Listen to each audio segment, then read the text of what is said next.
So good evening, everyone. And actually, I do spend a lot of my time just relaxing. I'm generally pretty lazy kind of monk, but this was to give you an idea of how lazy I am. This book was begun 20 years ago. So that's how long it's taken me to write this book. So, and so I'm going to talk a little bit about the book, introduce just a little bit, and give a very short reading, and offer some reflections, and then like to open it up for more general questions, so that everyone can feel that I'm addressing things that they're interested in. So I, in the mid-80s or mid to late 80s, when by which time Ajahn Chah was severely ill and had stopped speaking and was bedridden.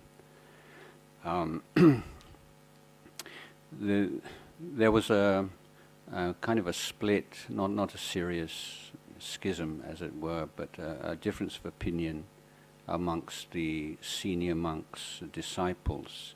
The older generation felt that any preparation for Ajahn Chah's death would be somehow disrespectful, or almost like hastening his death, almost like a curse. This kind of old way of looking at things.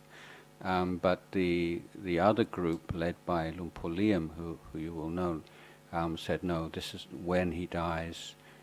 It's going to be a huge event, and we really need to prepare for this. And his thinking won out, and they started major renovations of the monastery, building a new Dhamma hall, laying concrete roads, and all kinds of preparations. And so when Luang Por Chah did pass away in 1992, and in the following year, the monks could devote themselves to the building of the jedi, of the stupa, in which he was cremated and in which his relics are now stored. So one part of this these preparations, or one obvious area was of preparation of books of his teachings, and it was decided that a full biography should be written. And I was asked to participate in this, and the other Thai monk, who was the nominal leader of the project, he pulled out, so I was left as the biographer, even though my Thai prose style wasn't that good at that time, really. I wasn't that confident that I could write well enough in Thai for a book of this stature. But I did have a lot of ideas about what the book could and should consist of, and I conducted many interviews with monks and family members, and I was given a great deal of help by various Sangha members, and the book was eventually published. To give you some idea of how the work involved in this was, it was a cut and paste job, and what I mean by that was literally cutting and pasting with scissors and paste.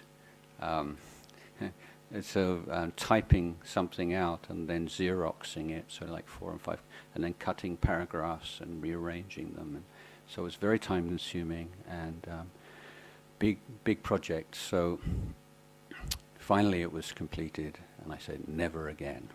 And never again will I get involved in such a project. And I disappeared into the forest on retreat for over a year, and by this time yeah, there are various people. You really need to have an English version. Can you not, out of compassion, etc., etc. You know, this is kind of like Buddhist blackmail. You know, and so okay, I agreed. So I spent much of 1996 working on an English version, and I realized immediately that this would have to be a very different book from the Thai biography. One, that it could be a different book because I was that more confident in my ability to compose something in English than in Thai, but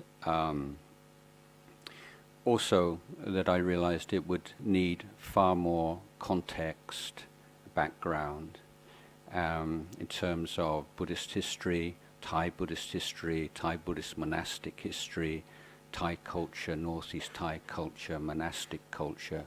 So much extra information would be needed, and I realized that this biography would provide a platform in which the whole Thai forest tradition could be presented, and much information about the monk's discipline, for instance, could be presented in a way that would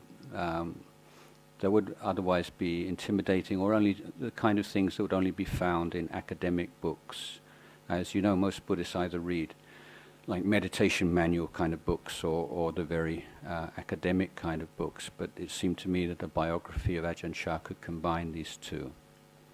And so after this rather intense year, which was slow going because I don't find writing easy or particularly enjoyable, I took over as the abbot of Wat Pah Nanachat, and for the next 5 years, more or less, put this whole project to one side. Then I took early retirement and went to live in my hermitage, and which I had almost no projects, and led a very lazy life for about 5 years. And so 10 years had gone by, and then I started to look at the text again and just potter around in not a very focused kind of way. And it went on like this for a number of years. So the text became like an old friend, or almost like the sort of umbilical cord to Ajahn Chah, you know. So, and I realized much later that there was one part of me that didn't really want to finish this book, because it was still, you know, an expression of my relationship to Ajahn Chah. Until finally, maybe 2-3 years ago, I was reminded by a senior monk that 2018 would be the 100th anniversary of his birth, and we really needed to have this biography. And so I finally got down to work, and so the book is finished now, and it's in the publisher. The publisher's been published in Kuala Lumpur, and there's also an ebook, and I think probably the most popular version is also an audio book, which will all be available next year. But although the ebook is ready now, I think it's better to wait until the hardback book is available. And so, for various reasons, I won't bore you with the date. Will be the 1st of March 2018, and probably the audio book for the hardback book and the ebook, and the audio book probably on Luang Por Chah's 100th birthday in June. Okay, that's a kind of a basic introduction. So, let me do something very modern and radical for a Buddhist monk. I'm going to read from an iPad. I'm very self-conscious that this is going to go onto YouTube, and I'll destroy my ascetic reputation.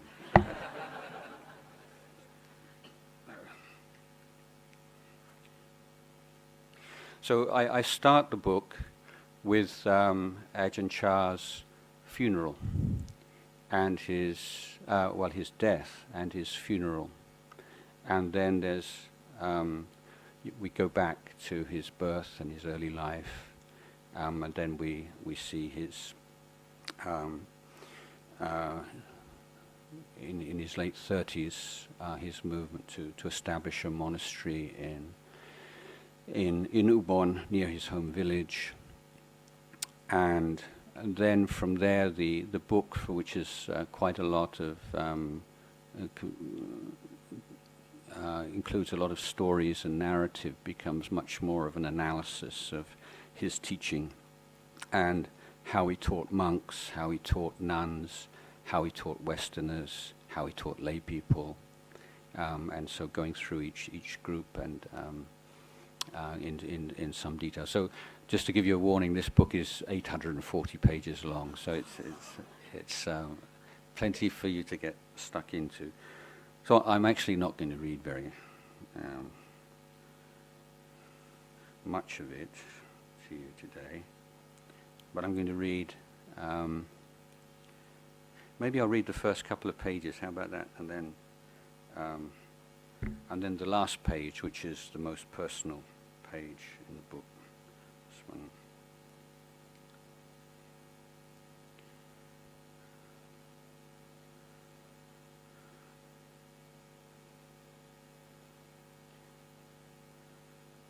Actually, that's right. It's too much. I'll just go to the last page. Okay. As you can guess, I haven't really prepared this at all.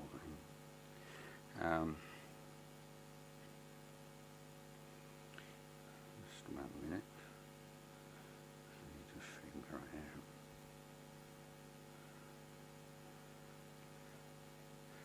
Okay, so in 1995, I wrote a poem called Luang Por. So many of you will be familiar with the name Ajahn Chah, but none of his disciples would ever use this word. We would always refer to him as Luang Por, which means Venerable Father, and it's a very warm and an intimate term. And this poem is in the book. It's attributed to Prachon, and so that's me. And Ajahn Chah didn't speak English at all, which was one of the reasons why his disciples were so diligent in learning Thai language. And he had difficulty with certain sounds. So my name is Sean, my original name is Sean, and he couldn't pronounce this sh sound. And so he would make he'd find a word that he was familiar with that was similar. And so there is the Thai word chon, which means spoon. So this was my name, Venerable Spoon. And so I've signed this poem like Venerable Spoon, Prachon. There was a monk called Bruce, an Australian called Bruce, and he can't pronounce it like s sound at the end of words, so he made Burut. And Burut is actually, this is even more complex, is the Thai version of Purisa, or person. So he was Venerable Person. And a Japanese monk who was called Shibahashi, he called Sibat Hasip, which means like 4 baht 50. So we all had these kind of names, and so my name was Prachon. So this is a poem I wrote called Luang Por.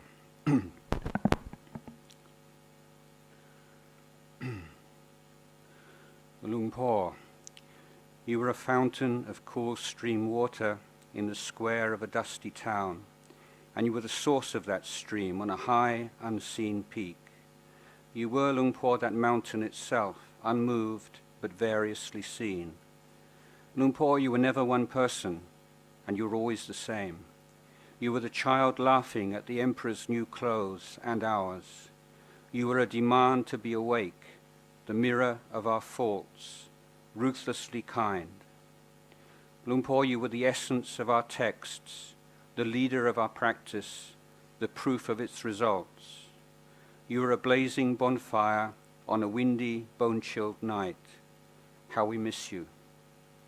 Lumpur, you were the sturdy stone bridge we had dreamed of. You were at ease in the present, as if it were your own ancestral land. Lumpur, you were the bright full moon that we sometimes obscured with clouds. You were ironwood, you were banyan, and you were bodhi. Poor Mare Kruba Ajan. Lumpur, you were a freshly dripping lotus in a world of plastic flowers. Not once did you lead us astray. You were a lighthouse for our flimsy rafts on the heaving sea.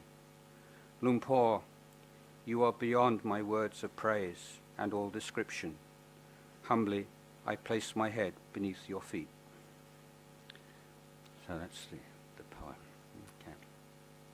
So I would like to maybe expand upon a few of the lines of that poem. So the background to this first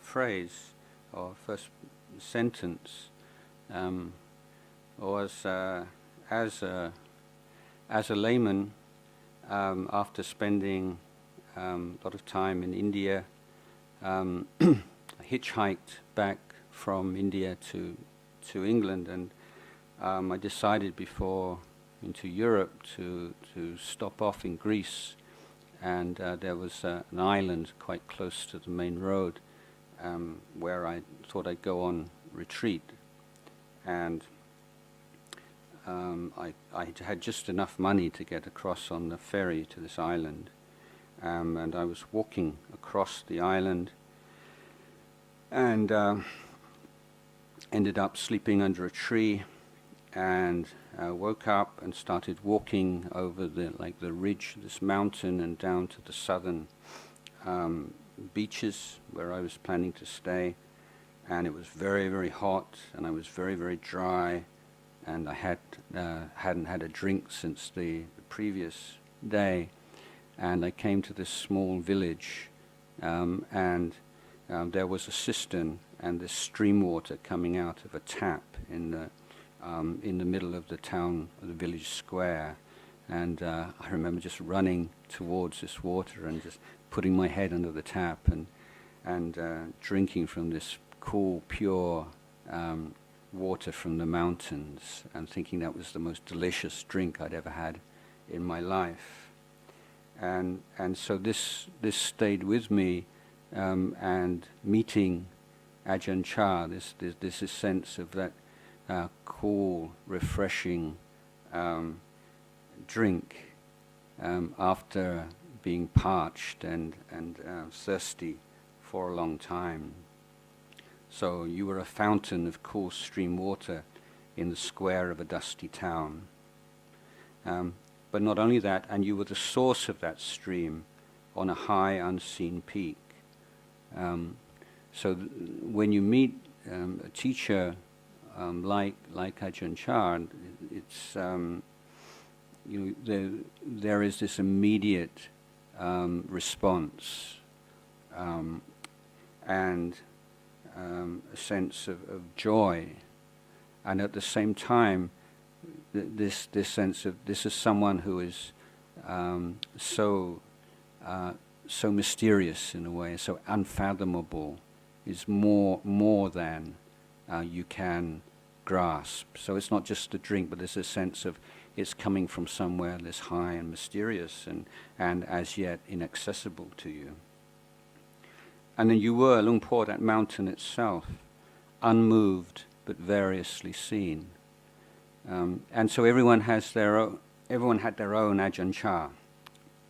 And it was somewhat humorous that the Ajahn Chah would be a lot more relaxed speaking with the Westerners, a lot more informal, and he would tell jokes and be a lot, and and the Westerners would think, yeah, no, like Lumpur really likes to be with the Westerners because he doesn't have to, conform to this whole idea of being the big Ajahn, and he can just really relax, and he really likes that.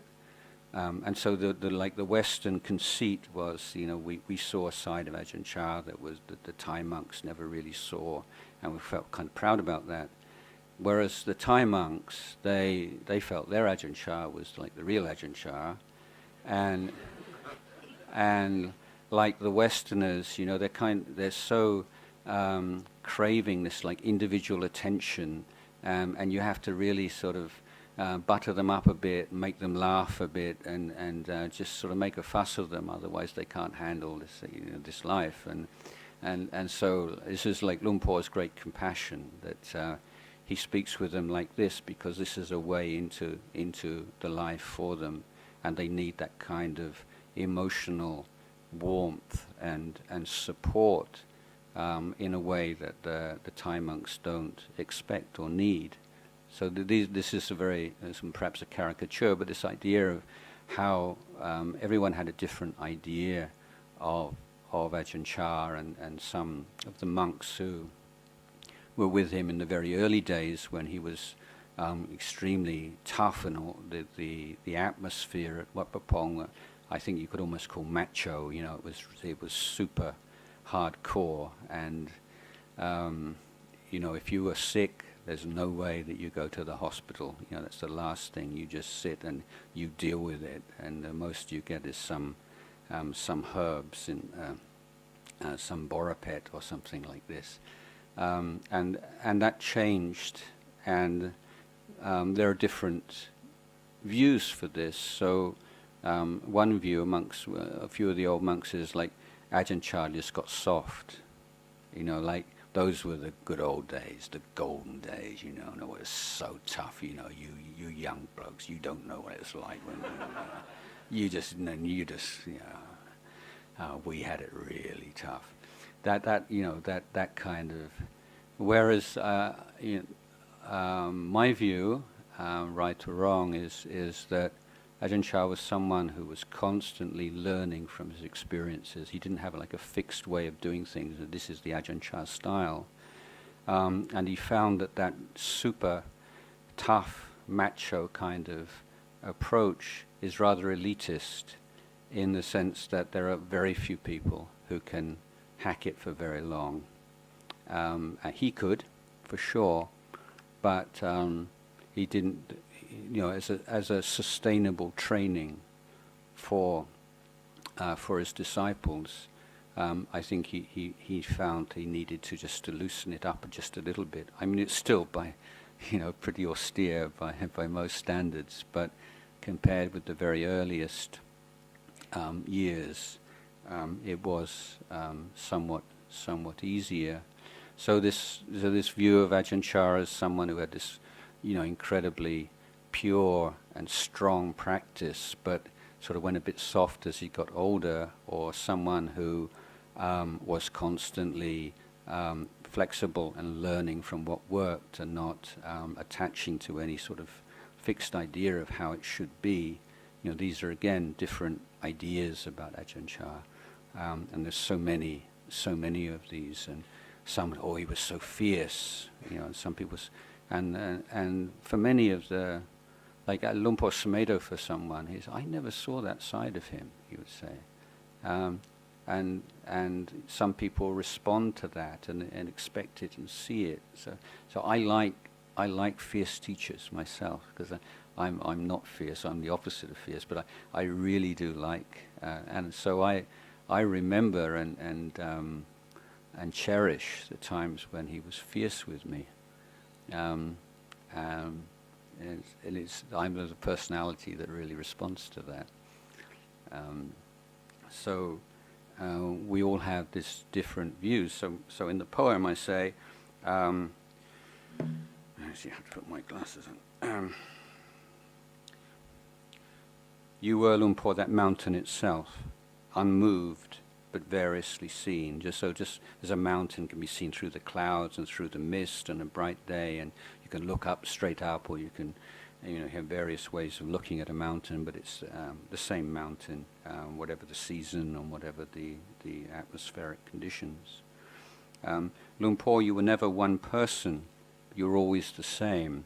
So this was a paradox that he could so effortlessly change from this kind of fierce persona to a very kind persona, and seemed to be completely effortless, to the extent that you couldn't say what is his personality really. It depended on the cause and conditions and what he was trying to convey. But although the way that he spoke or related to people might vary from person to person or from group to group, even in a single day or a single session, the feeling that you had was underlying this kind of very plastic or flexible kind of, was this constant concern for your well-being. So that even if he was kind of unpredictable and baffling sometimes, or shocking even, that you had always the sense that this is for your own good. This is he sees this as what you need right now, and this is the essence of teacher-student relationship, where you're willing to do things that you didn't really think you could do, or put up with things that you don't really want to put up with, do things that you don't want to do, because you have that faith in the wisdom and compassion of the teacher. So in my own case, when I arrived, and from the very first moment, I would say, I just had this strong faith and confidence that, so this is an arahant. This is what an arahant is like. This, and of course, I don't have any psychic powers or the ability to determine who is or is not an enlightened being. But this is the faith that arose, and most of the Westerners who arrived at Wat Pah Pong, and I'm talking about late 70s and on to the early 80s, we've all read a fair amount of books. So we had the intellectual foundation, really. Read too many books probably is better. And so, the determining factor of whether you stuck it out as a young novice or monk in the forest with all of the challenges of climate and diet and fevers and illness and so on, was not so much the intellectual knowledge or the teachings that he gave, the content of the teachings, but it was him himself as a constant reminder to you that this works, that this is a path that has a result, it's doable, and that's the reason why even at the beginning, when I didn't speak Thai very well or didn't speak Thai at all, I didn't really feel that I was missing out so much. Of course, I really wanted to be able to understand the Dhamma talks, but it was, in terms of my commitment to the monk's life, it was his presence and his example that really made the difference, rather than any great profound teachings that he gave. So he did give profound teachings, and he was also very skillful in speaking in very simple terms and using teachings that even those of us who had only rudimentary knowledge of Thai language could appreciate. In my own case, I was sweeping leaves one day, and he was on one of his inspection tours, and suddenly you realize, Ajahn Chah's here, and you squat down, and so he said to me, "Chon," so spoon. He said, and he said, "Sabai meh?" So sabai means like sort of comfortable, at ease, and it's a most common kind of greeting. So, are you doing okay? Are you sabai?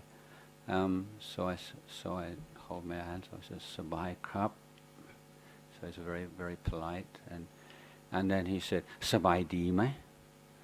So this is a bit more puzzling, you see, because it's more or less repeating the same question. But sabai di is that it sort of intensifies it, like, are you really comfortable? But the whole kind of momentum of the exchange is that you say, "Sabai di krap," so yes, I'm very comfortable.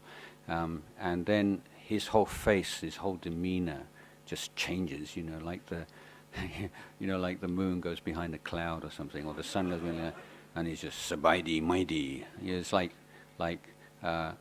that's not good. Nobody ever says that, And if you say "Sabai di," you said, "Oh yes, very good, very good." And he says that's bad.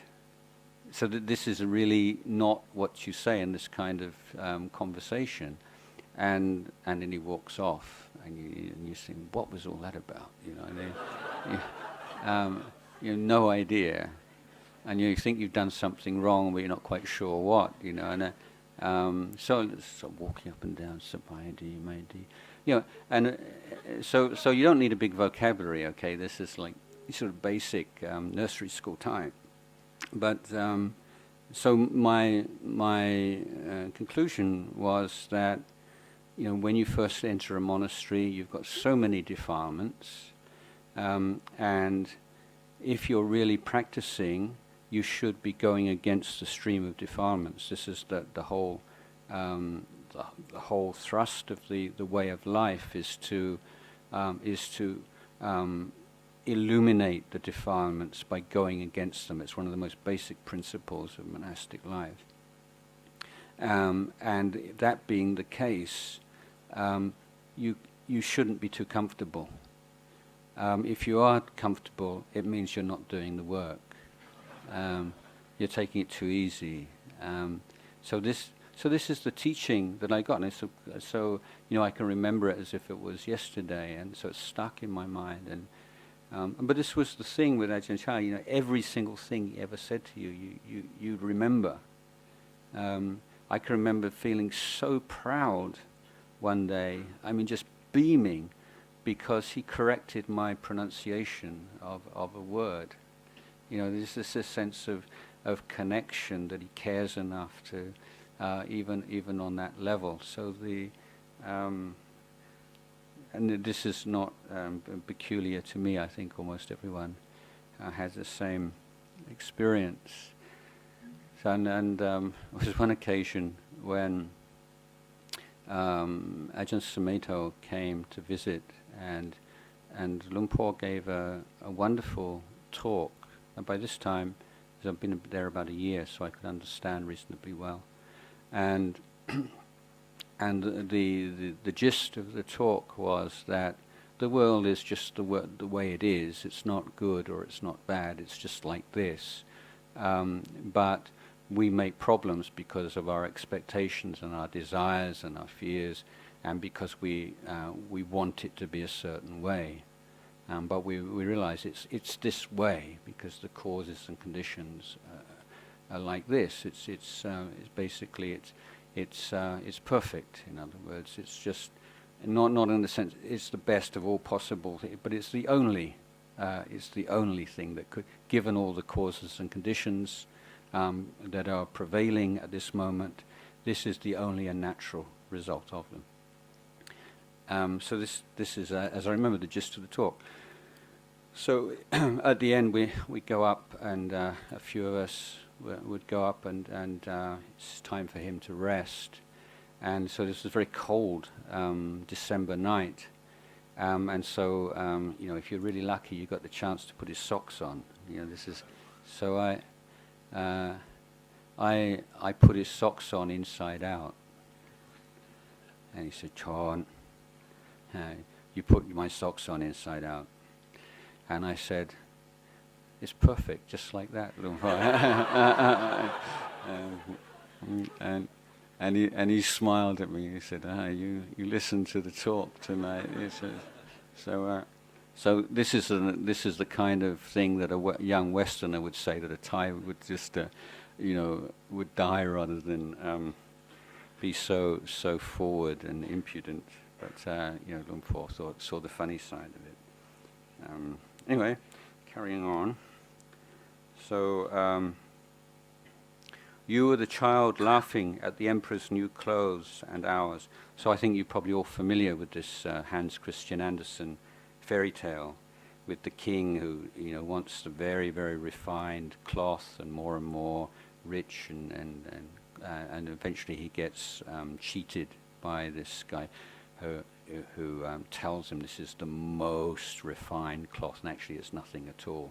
And the emperor goes out completely naked, and he's so proud of himself that he's wearing this very, very fine cloth. And nobody dares say anything, except for one small boy who looks up and he says, "The emperor's naked." So you probably know this story from your childhood. But I've always found it, a wonderful image of the mind, which is not willing just to believe things because everyone else believes them, or just to do things simply because everyone else believes them, and is willing to stand up and say, no, I don't think that's true. And I see Ajahn Chah as being that way, and being willing to point at our foolishness and our desires and the things that we lie to ourselves about and deceive ourselves. And again, he was so skillful in this, particularly in the case of the Westerners. Noticed that he very quickly realized that we have the Westerners have this kind of arrogance and self-consciousness and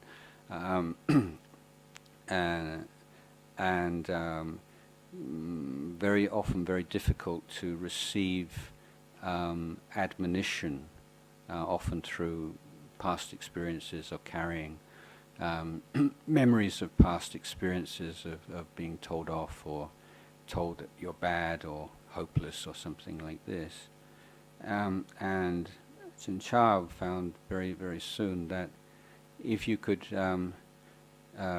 make the Westerner see the humorous side of it, and just laugh at themselves a little bit, chuckle at your own foolishness, that would open them up to the teaching and this recognition that they're the emperor with no clothes on.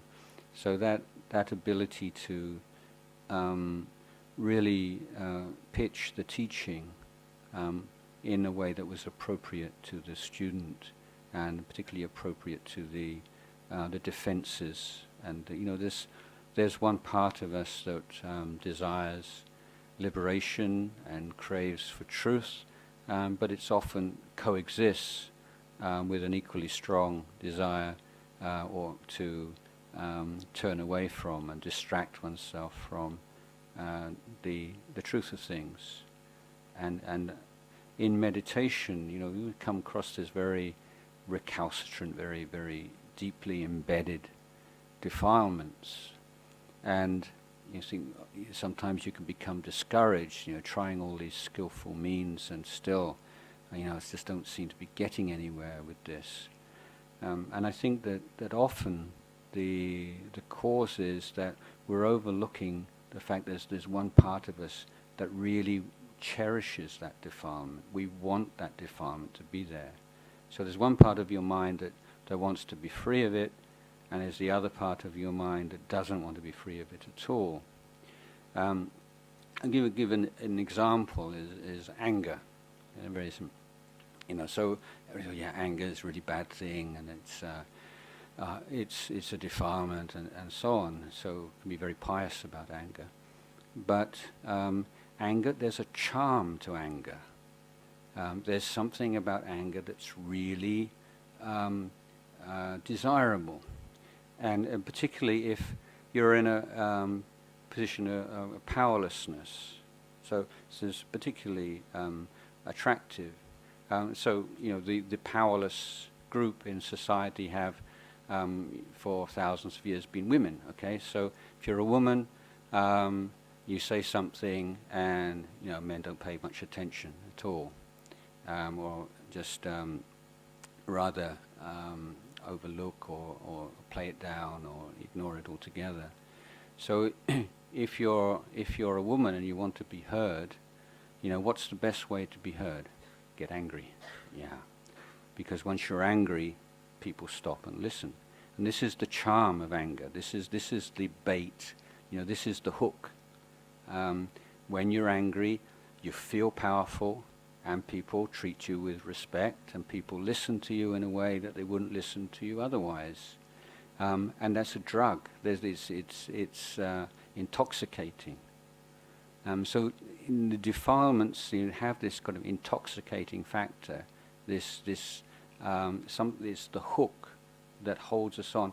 So unless we recognize that hook and recognize what is the psychological benefit that we feel we're receiving from this defilement, only then, and being willing to abandon that and relinquish that the effort to deal with defilements will really bear fruit.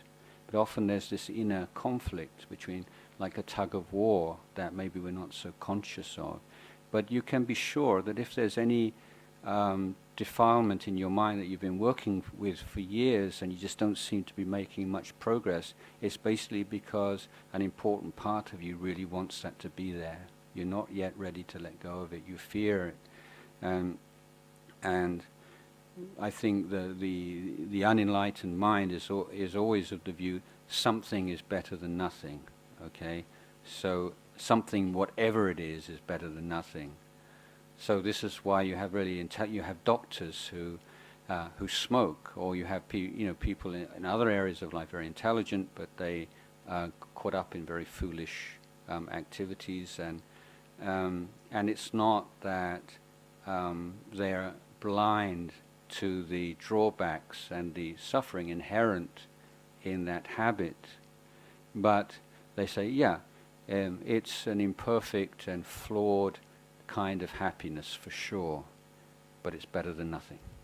Yeah, that's the wrong thinking that we have to make conscious. And Ajahn Chah had this beautiful simile, or humorous simile for this.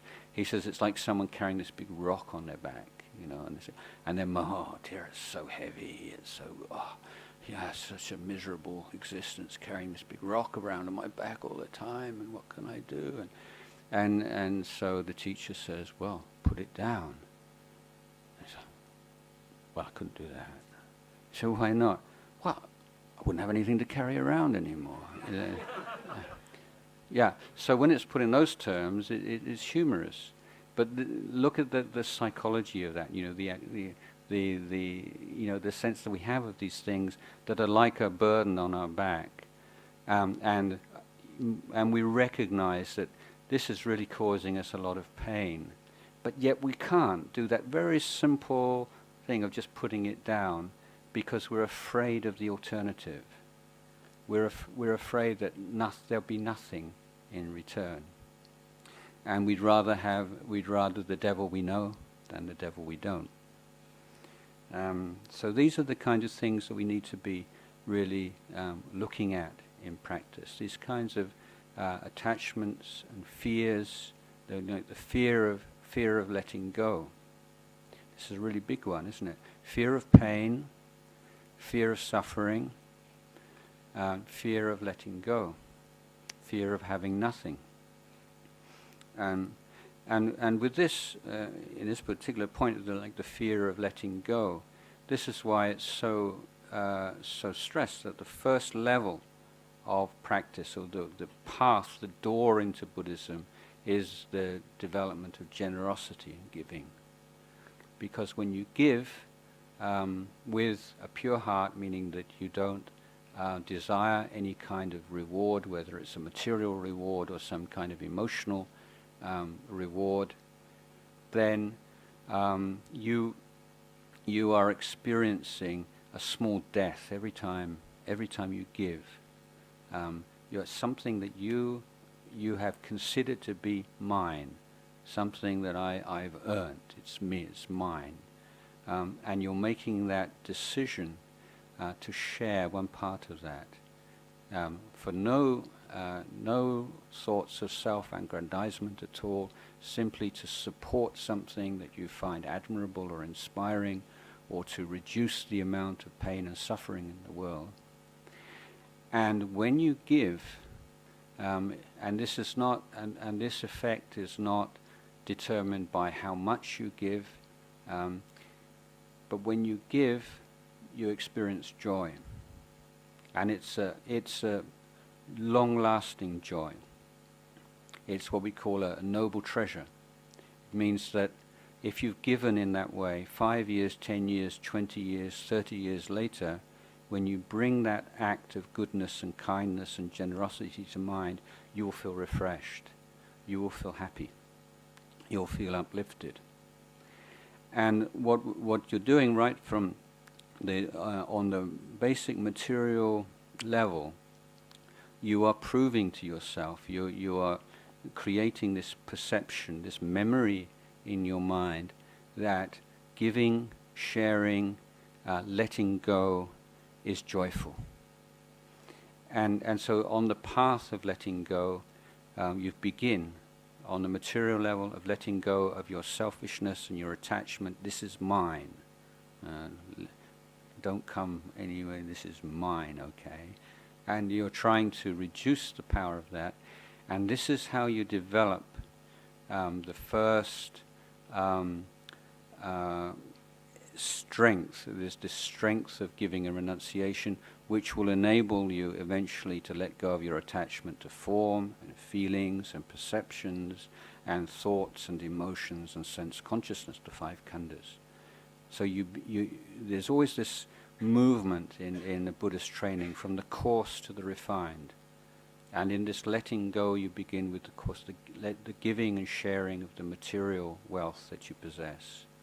And that giving without any expectation and any desire for any kind of reward is the purifying and uplifting factor that we call punya, or merit. So merit is that action of body, speech and mind that purifies or uplifts the mind.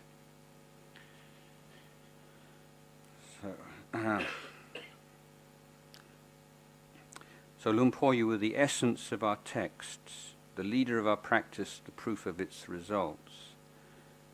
So speaking of texts, it's when you read the teachings of the Thai forest masters, sometimes it can bring up some doubts because it's not always exactly in line with what we find in the Tipitaka, and this can cause some disturbance. So I have a simile for this because often people can understand things through similes. So my simile is derived from a memory I have. When I was at school, remember there was a glossy Sunday magazine that had an article in which the photographer went to the site of some of the most famous landscape paintings in Western art, particularly from the Impressionists, Expressionists, and they printed the photograph and the painting side by side. And what was fascinating to me was that in certain cases the painter had exaggerated a hill. It's a little bit larger in the painting than it is or the colors, or shifted something slightly from one side of the painting to the other. So this is obviously not because of if it was me, it was because I just sort of wasn't a very good artist and made a mistake or something. But these are obviously brilliant artists, and it's a reasonable choice. And the second thought I had was that somehow it seemed that the painting could basically bring out the whole sense of the spirit of the place, in some cases more successfully than the photograph. It has more of an emotional impact and more moving and touching. So my simile here is that the teachings in the Tipitaka, in the suttas, are like a photograph of the truth. And the teachings of various ajahns and teachers are like paintings of the truth, like paintings of great masters. And so it doesn't really matter that this is not exactly related to that, because from the vision of the truth, the painter is creating something which is meant to impress you with the essence of that landscape, or of that landscape of truth. So this is a way that I've come to understand some of the apparent minor discrepancies, and Lumpur Cha once said, you won't find all of my teachings within the Tipitaka, within the suttas, but you won't find anything in them that contradicts with the suttas. So he has his own way of talking.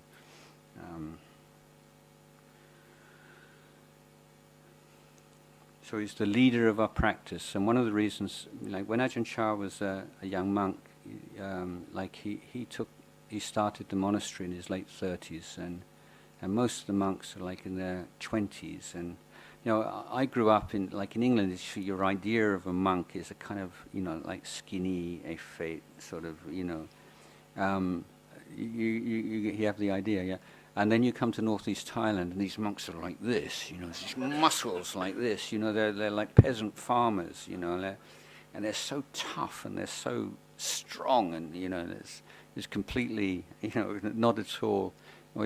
But so there is that kind of, that strong kind of masculine kind of energy, and as I say, certainly in the early days.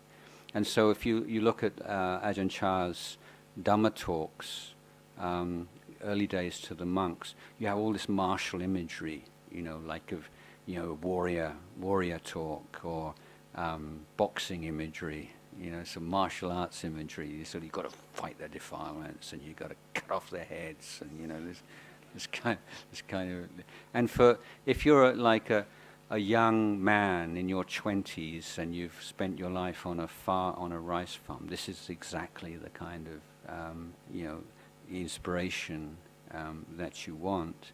But most importantly, Lumpur Cha never encouraged his students to do something that he didn't do himself.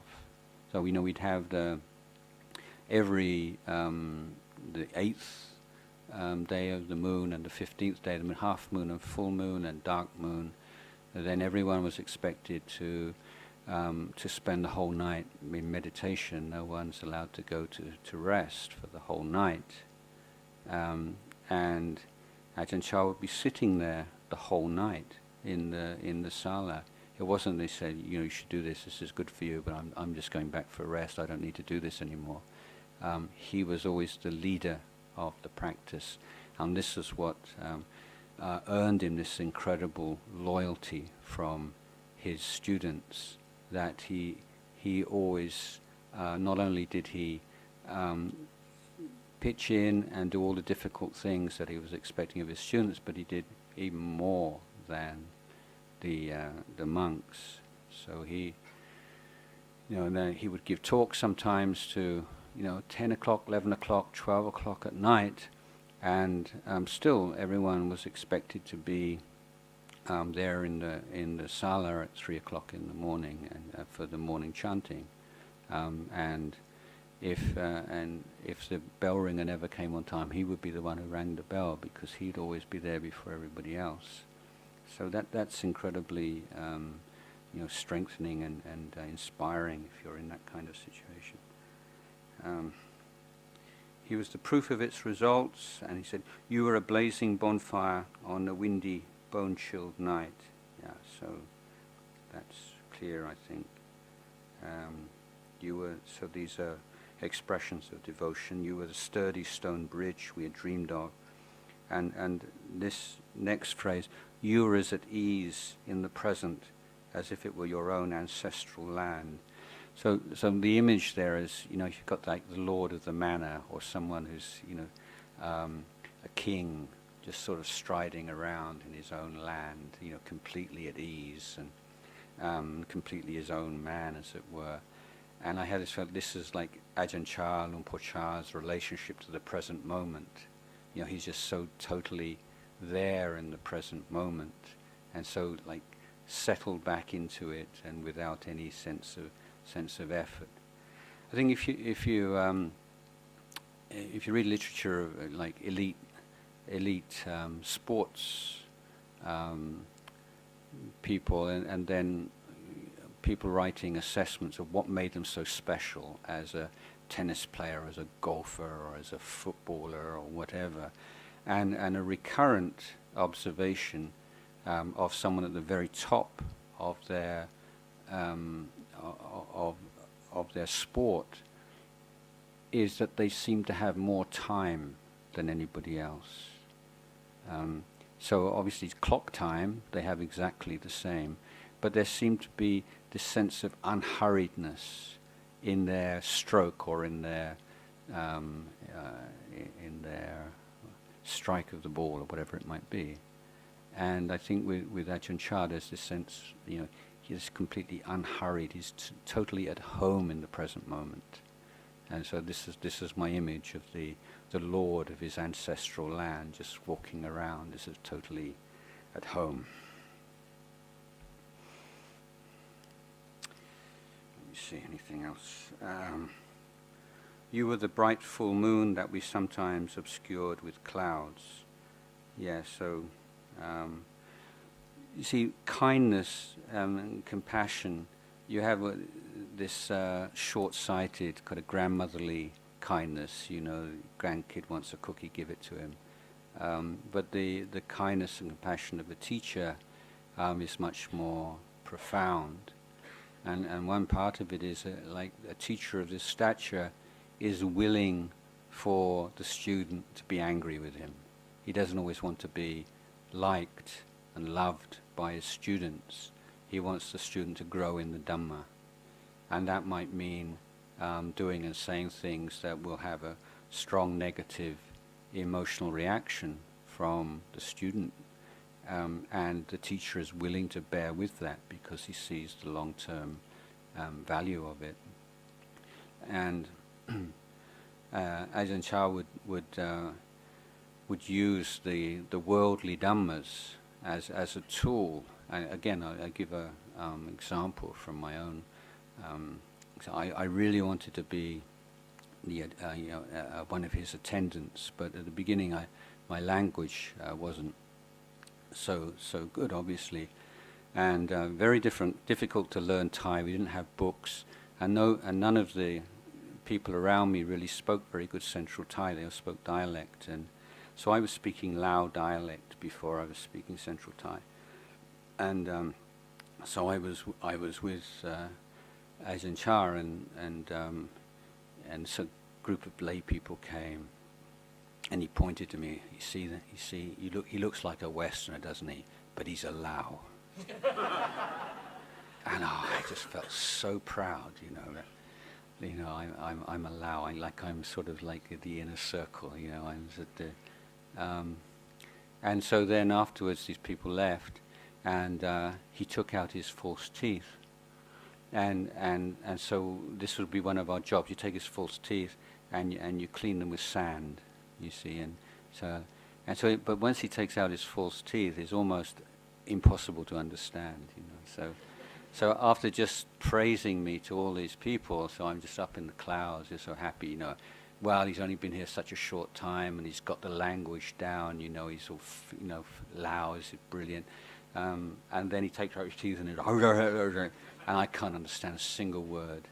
And he says, you're hopeless. You can't do anything as an attendant. You can't understand what I want, and somebody else come over. So this is very the way he taught. You see, it's not always these profound Dhamma teachings, but he praises you so that you can see how you feel about that, and then suddenly criticizes you, and it's like the whole world falls apart. And this is the teaching he was giving us. So that kind of compassion, like he's saying, he doesn't want always to be popular with his students, and as a teacher, that's a real danger, isn't it? I mean, I'm talking to school teachers a lot. You know, teachers often they suffer so much because they want all the kids to love them, and I find it very difficult when they don't. But that's not that's not the role of a teacher to make yourself popular with your students. A teacher is someone who's trying to gauge the best way to communicate with them so that they can learn. We're here together to learn, not just to create this kind of happy atmosphere.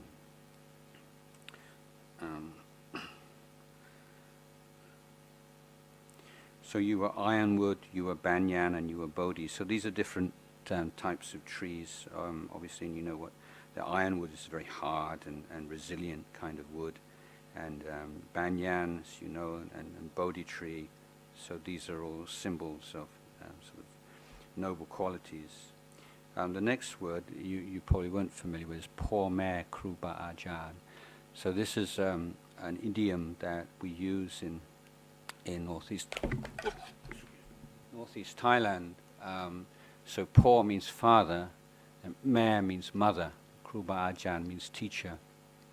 So we would sometimes talk to him, say, Por Me Kruba Ajan, so like as a way of addressing him. So what we're saying is, you are my mother, you're my father, you're my teacher, you're everything to me. And this is sort of the most heartfelt way of expressing our feeling towards our teacher in northeast Thailand.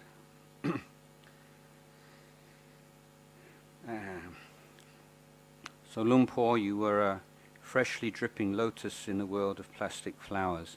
And this is an image that came to my mind, and like the very first day that I met Ajahn Chah, just trying to articulate to myself, you know, how I felt and what was this effect, and this feeling that it wasn't like there was something kind of a special kind of, you know, when we think about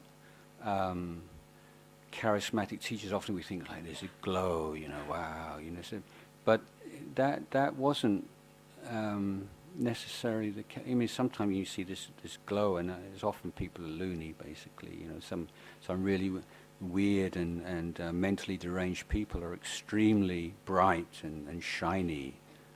So don't be taken by that. So that's a whole different story.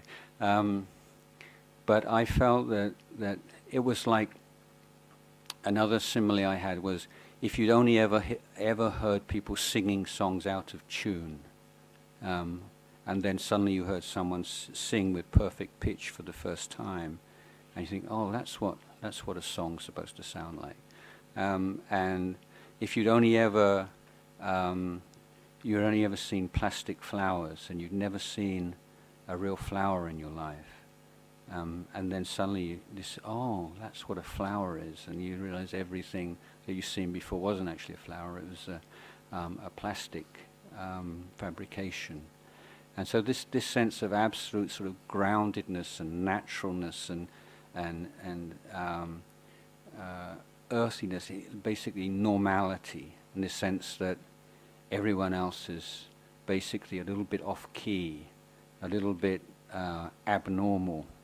And this is like the first normal person, totally normal person I've ever met in my life. And that's more like the idea. Like, so they're not something extraordinary, but a sense of this is how a human being could and should be. And we're all a long way away from that. And that sort of self-consciousness and all the desires and expectations distort human beings in a way that we're so familiar with. It's normal to us. And this is the value of meeting someone of this stature. Oh, this is what a human being can be. You know, this is the possibility. This is the hope. This is the something that can be experienced in this day and age by someone who started off life as an ordinary villager in northeast Thailand, but he's reached this level, and if he can, then other people can. So I'm going on a lot longer. I'm almost at the end now. Not once did you lead us astray.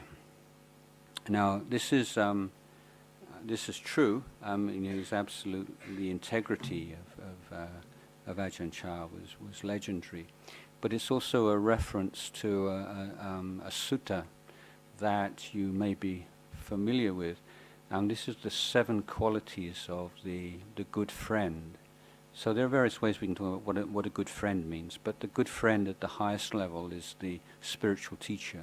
So the ideal spiritual teacher, not a guru, but the good friend, or the best possible friend.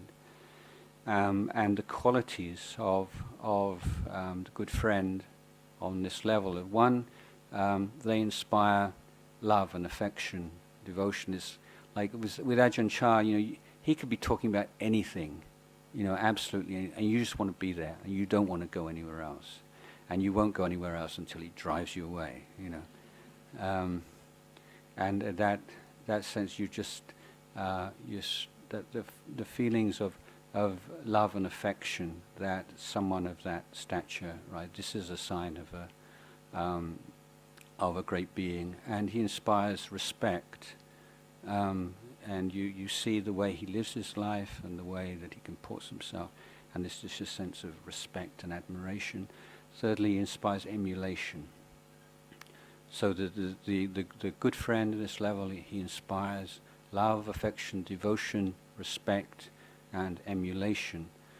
And in himself is someone who has great patience.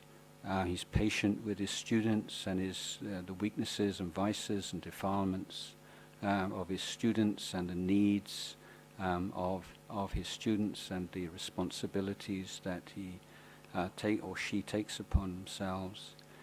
Is somebody who is a skilled communicator, is someone who knows how to speak to different people at different times and different places of different backgrounds. And so Ajahn Chah said, I can't speak English or German or Japanese or something, but I know the language of civil servants, I know the language of shopkeepers, I know the language of rice farmers, I know the language of military people, I know all these languages. And his ability to adapt his vocabulary, the similes, the metaphors, the tone of voice, to exactly correspond with the needs of his audience was a marvelous thing to see. And he was someone who could explain the most difficult and abstruse and profound topics in simple language. Now, I think there's an important point to be made here, and it was made by Einstein, of all people. So Einstein said, things should be expressed as simply as possible, but no more simply. Now, what that means is sometimes we want these difficult things explained simply, and when they're simple, then we love that, and we immediately grasp onto it, but sometimes a little bit carelessly, because sometimes things are too simple, and they don't explain fully the difficult, because some things are difficult, and we can't explain everything so simply. And if we desire everything should be simple, then we can easily get misled. So he was someone, or the two great teachers, someone who can explain things as simply as they can be, but not any more simple than that, meaning not in such a way that they are distorting the profundity of the teachings. And the last of these qualities is someone who never abuses his position of power and authority. And of course, the last weeks and in the world, and there's a whole stories of how powerful people, powerful men, abusing their authority in their relations with more vulnerable women. And this is in every society and every organization, this constant theme of people with authority abusing authority. And the great teacher is someone who has a great deal of authority. It's not just the authority of a boss, but someone who you looked up to in every way. And there are feelings of love and affection and gratitude and so on that arise so easily. And this is the great teacher will never take advantage of that, never abuse a student or take advantage in any kind of way. This is a sign of the great friend, of the Kalyana Mitta, and I think that Ajahn Chah was a wonderful example of that. And so to end the poem, you were a lighthouse for our flimsy rafts on the heaving seas, or a guide and a light, and giving us direction in this difficult practice of overcoming defilements. And Luang Por, you are beyond my words of praise and all description. Humbly I place my head beneath your feet. So that's the end of the poem.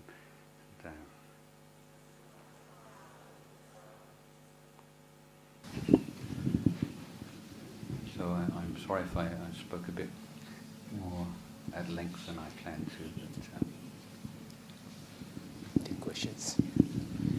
Okay, brothers and sisters, I think we are very fortunate to have Tan Ajahn bring Ajahn Chah to life, actually, even though he's no longer with us. But just listening, contemplating and reflecting is as though Ajahn Chah is with us today. Okay, it's time for questions. Who would like to start first?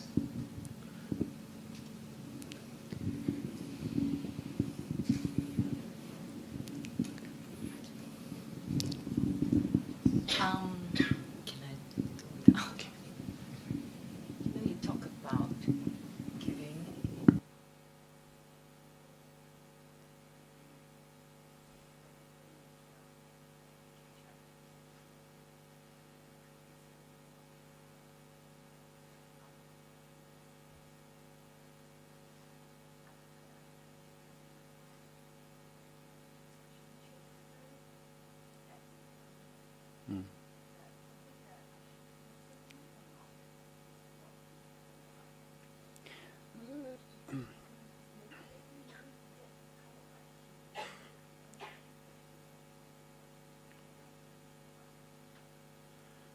Well, that's the hindrance of doubt. Okay, so doubt is the most tricky and devious of all the hindrances, because when you're doubting about something, subjectively it feels like you're being really smart and intelligent. You know, you're reflecting on something, but it's important to see doubt as a mental state, as a conditioned mental state. So there's certain things that we're not yet in a position to really be sure about. And one of the skills as meditators is to be able to hold things like this and not to have to make a decision about them. You know, is this really helpful or not really helpful? Maybe it is, maybe it isn't, maybe I'm deluding myself, maybe it's... And you just go round and round in circles. So you don't have to make a decision about it. You just carry on and just hold it there. You know, it's not sure thing. Let me just see and see long term, over a period of months, how this plays out. But I think that in terms of dealing with defilements, we need a number of tools that we can call upon to deal with problems. So you know, I see meditation, and I encourage people not to see meditation as something you do in order to get a result, and then judge yourself whether you're good or not, whether you get the result that you wanted. But it is an exploration, it is a learning of very many important life skills. and it's a problem-solving process.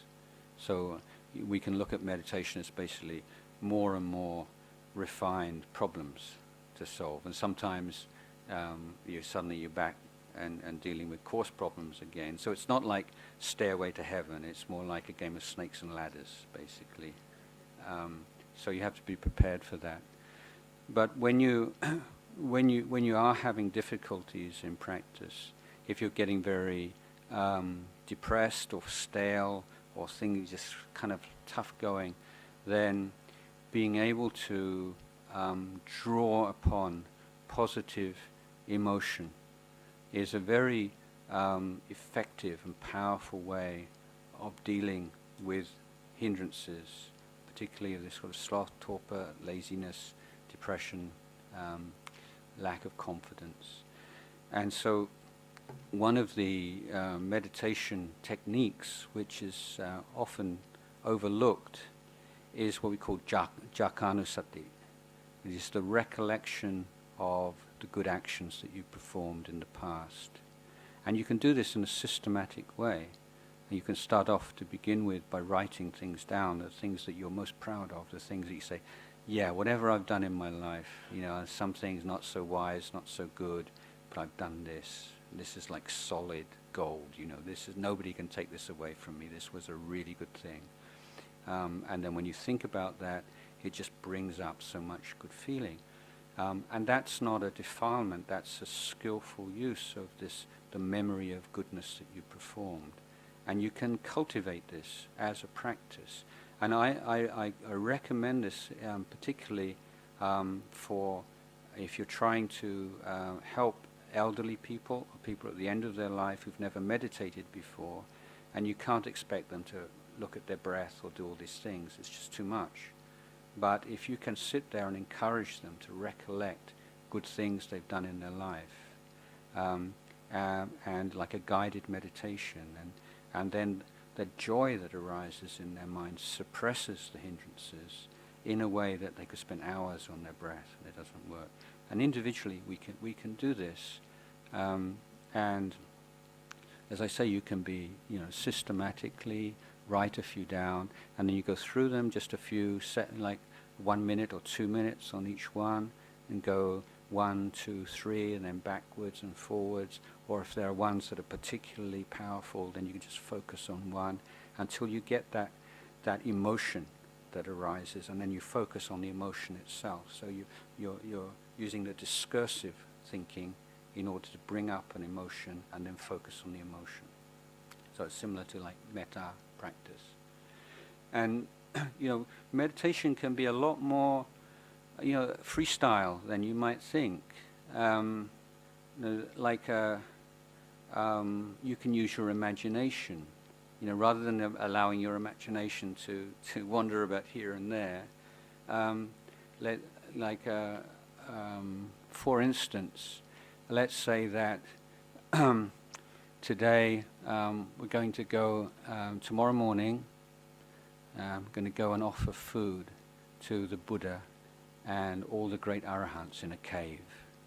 There are not any caves in Singapore, are they? Maybe over in, I have to cross over the causeway first. But anyway, let's imagine, just imagine that you're going to offer food to the Buddha and Venerable Sariputta and Moggallana and all these arahants. Just think, what would you offer? How would you prepare the food? And just imagine yourself, preparing food to offer to the Buddha. So you can use your imaginative, but it's within certain boundaries. It's following a narrative that you've decided. You're not just letting it go off here and there, but just how you'd wash the food and the fruit, and how you would chop it, and how mindful you'd be, and how great it would feel, and then getting dressed and bathing and going to them, and then you get off your vehicle, and then you walk a little bit, and then there's the cave, and then you're crawling in, and you see the monks all sitting and the candlelight, and you crawl towards, and you see the Buddha and his bowls open, and you bow and you put the food. So you can have this whole kind of like movie, but rather than the usual kind of movies that you might have in your head, this is one which is this will bring up this incredible power of positive emotion. This is a resource that we have through our faith and devotion that we feel. It's a resource that we can tap into. And if you're having real trouble making headway with meditation on a physical sensation or the breath, every now and again just take a break and do this kind of meditation, and it's just so fun, and it just feels so wonderful, and it's all right to feel good. In meditation, some people get really kind of, it's good, therefore it's bad for me, and I'm, it's just sort of like the Christian heresy, So the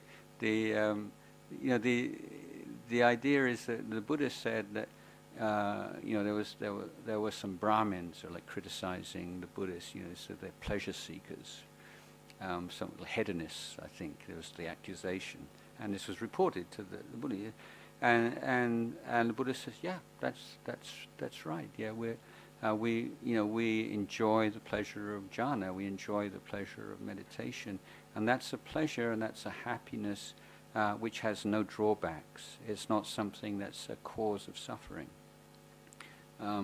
Sometimes meditators have some joy and happiness, and I'm going to get attached to this. I'm going to attach to this. But the thing is, you're already attached to sensual pleasures. It's not you're starting off with a blank slate. So you wean yourself off of the attachment to sensual pleasures with the experience of the non-sensual pleasure. But the point is, you have right view, and this isn't the goal of practice. This isn't the end of the path.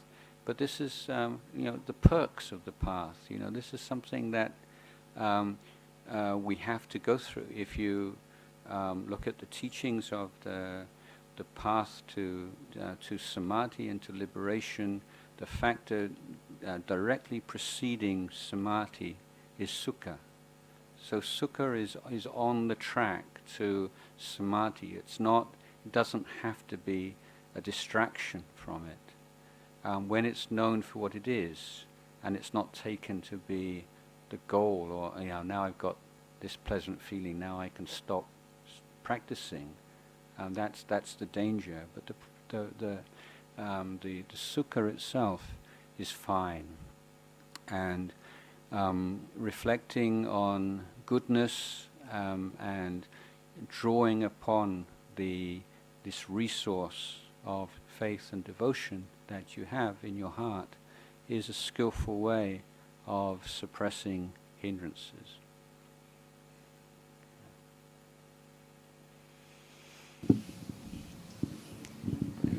Any other question?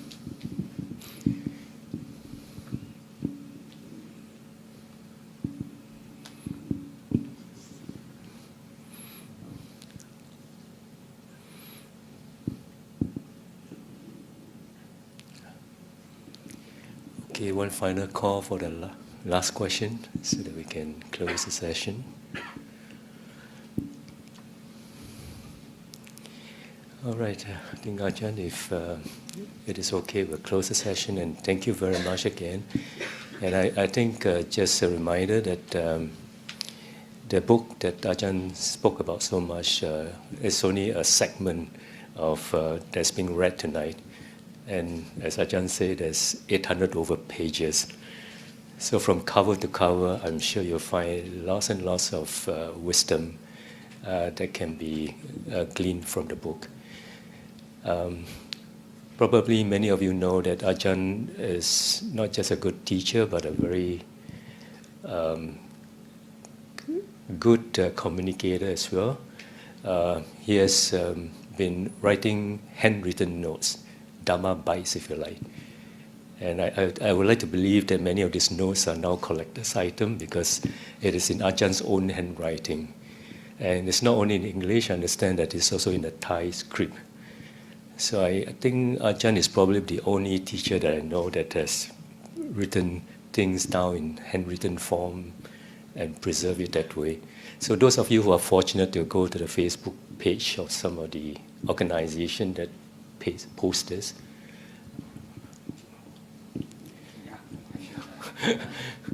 Okay, please read it. It's really, really, really wonderful.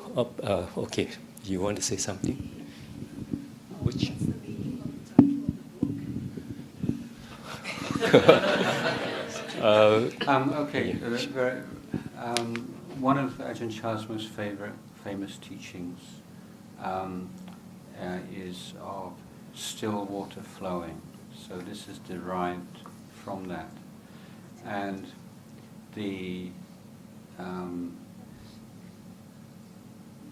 it's in response to a doubt that many people have that if you develop meditation to absorption or to stillness, that the mind will get stuck there, or will stagnate, or will become attached to the stillness.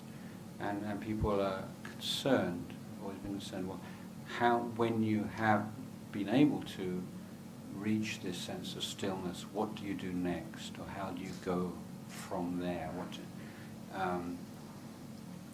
And so Ajahn Chah's answer to this was that when you develop samadhi correctly, there is a balance of the positive emotion and of the wisdom faculty. These are in harmony. And when the mind becomes still, it contains within itself the impetus towards wisdom.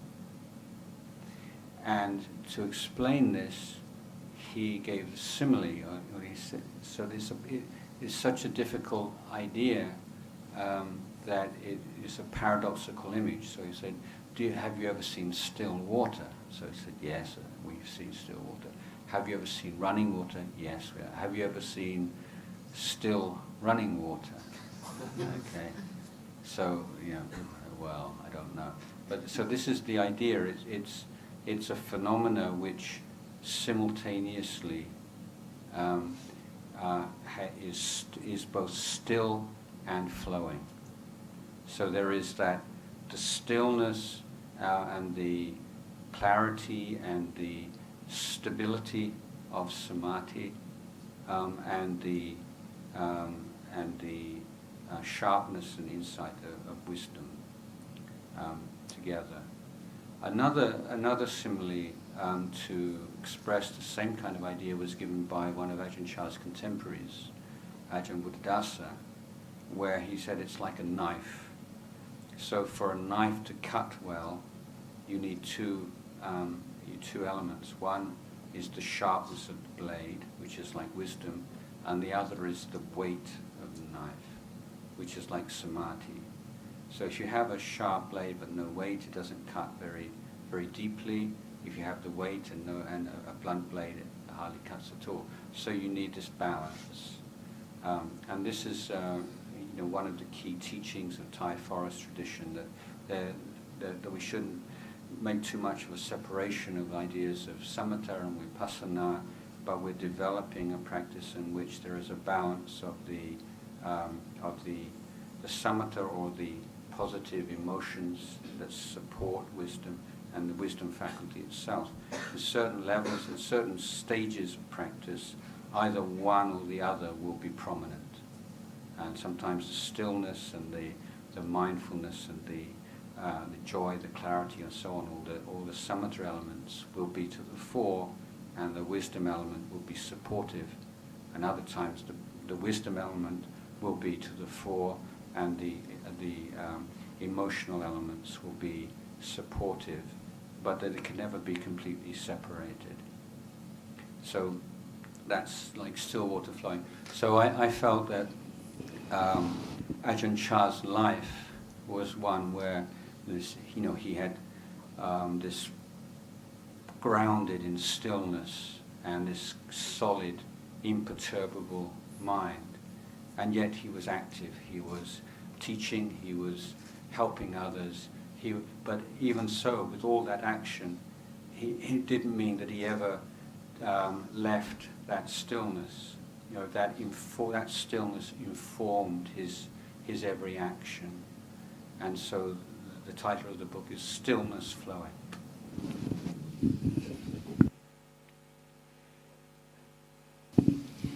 Well, I told you the title itself speaks volume, probably just as much as the 800 pages in the book.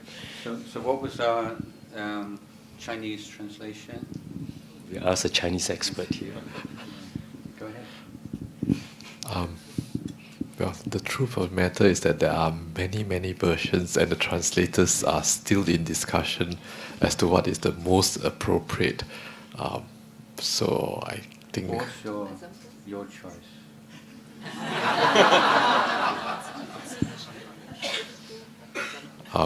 Okay, I seek forgiveness from all my fellow translators.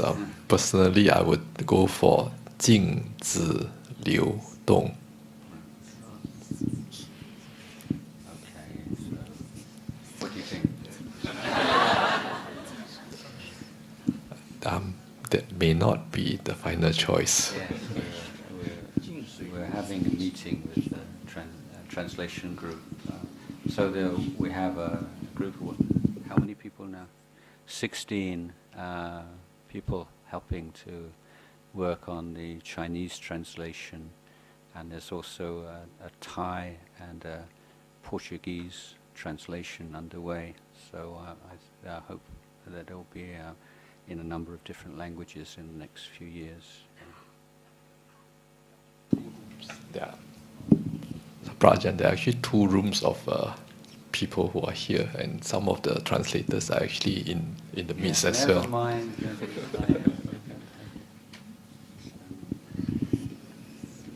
Okay, well, thank you for being such a receptive audience, and very nice to meet you all. Sadhu, sadhu.